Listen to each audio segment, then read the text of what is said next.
আসসালামু আলাইকুম রহমতুল্লাহি ওবারাকাতু। প্রিয় ভাই ও বোনেরা, রমজানে রমজানের 3 তারিখে যদি আপনি এই দুরূদ শরীফটি মাত্র 100 বার পাঠ করেন, আল্লাহ আপনার 100 বছরের গুনাহ মাফ করে দিবেন। সুবহানাল্লাহ।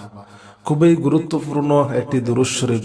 নবী করিম সাল্লাল্লাহু আলাইহি ওয়াসাল্লাম বলছেন, কেউ যদি আমার প্রতি দুরূদ শরীফ পাঠ করে, আল্লাহ তাআলা তার প্রতি 10টি রহমত নাজিল করেন। সুবহানাল্লাহ।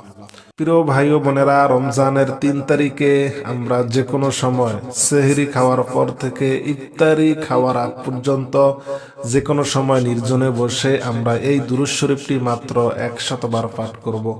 আল্লাহ তাআলা আপনার 100 বছরের গুনাহ মাফ করে দিবেন।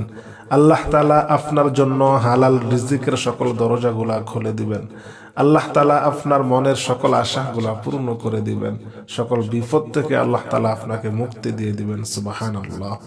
দুরূদ শরীফটি এখন আমি আপনাদেরকে যেভাবে শিক্ষা দিব, ঠিক একইভাবে 3 তারিখ রমজানের 3 তারিখে 3 রোজার দিন এই দুরূদ শরীফটি আপনারা 100 বার পাঠ করবেন ইনশাআল্লাহ। আমি কথা দিলাম, আল্লাহ আপনার জীবনের মোড় ঘুরিয়ে দিবেন ইনশাআল্লাহ। দুরূদ শরীফটি হলো, ইয়া রহমানু, আমার সাথে সাথে, ইয়া রহমানু জাল্লি জালালু সাল্লি ওয়া সাল্লিম আলান নাবিয়িল বুরহান।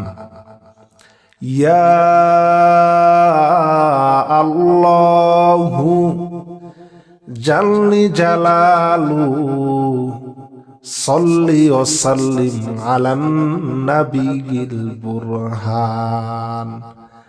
ইয়া রহমানু জাল্লি জালালু সাল্লি ওয়া সাল্লিম আলান নাবিয়িল বুরহান। ইয়া রহমানু জাল্লি জালালু সাল্লি ওয়া সাল্লিম আলান নাবিয়িল বুরহান। ইয়া রহমানু জাল্লি জালালু সাল্লি ওয়া সাল্লিম আলান নাবিয়িল বুরহান। এই দুরূদ শরীফটি আমরা 3 রমজানে 3 রোজার দিন সেহরির পর থেকে ইফতারের আগ পর্যন্ত যে কোনো সময় নির্জনে বসে মাত্র 100 বার পাঠ করব ইনশাআল্লাহ। আজ এই পর্যন্ত। আসসালামু আলাইকুম ওয়া রাহমাতুল্লাহি ওয়া বারাকাতুহু।